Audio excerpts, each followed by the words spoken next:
8 seconds. 5, 3, 1.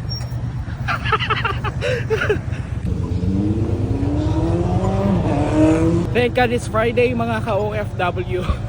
Tumatakbo ako kasi nahabol ko yung timer tong traffic light. Friday ngayon mga ka-OFW at off na naman tayo bukas. Kaya ganito, pupunta na naman tayo ng MRT kapag mga ganitong oras mga ka-OFW at papunta tayo ng trabaho. Hindi talaga maiwasan na pagdating na opisina basa yung kilikili kasi medyo mahaba-haba yung lakaran mula sa bahay. Pero okay lang kasi blessed pa rin tayo. Ako sayang, hindi natin naabutan yung trend mga ka-OFW. Nagsara na. Paalis na sila oh.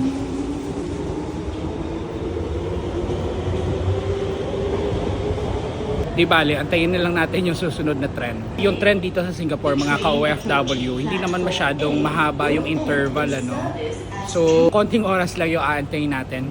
Eto na yung trend mga ka-OFW. Mga halos 2 minutes lang din na pag-aantay.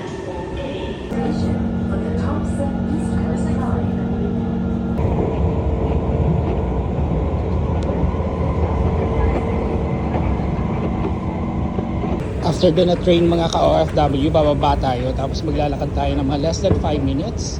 Hahabulin natin yung isa pang train.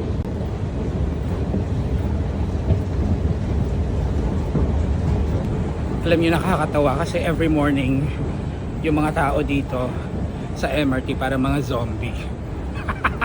Kasi nagmamadali lahat papunta ng trabaho. Iba tumatakbo, yung iba parang nag-walkathon. Dumating na yung tren, try natin humabol sa loob para makaupo.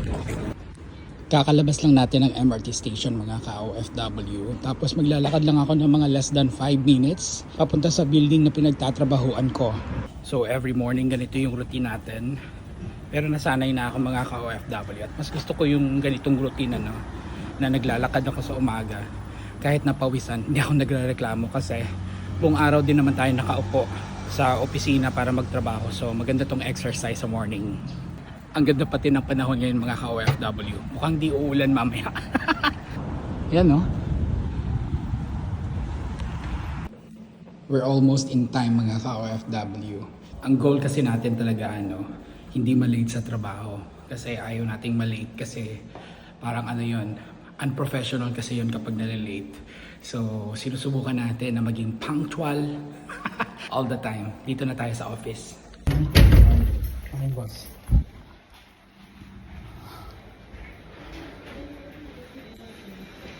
Good morning.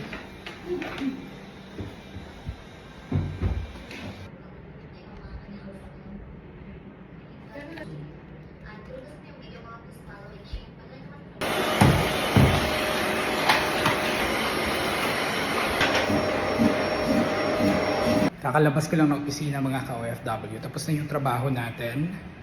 Dahil Friday ngayon, wala akong ganang gumala Ewan ko ba, hindi na ako kagaya ng dati na kapag day off kinabukasan, parang excited akong gumala. Parang nangangati yung paa kong gumala. Pero ngayon parang nagbago na ako mga ka-OFW.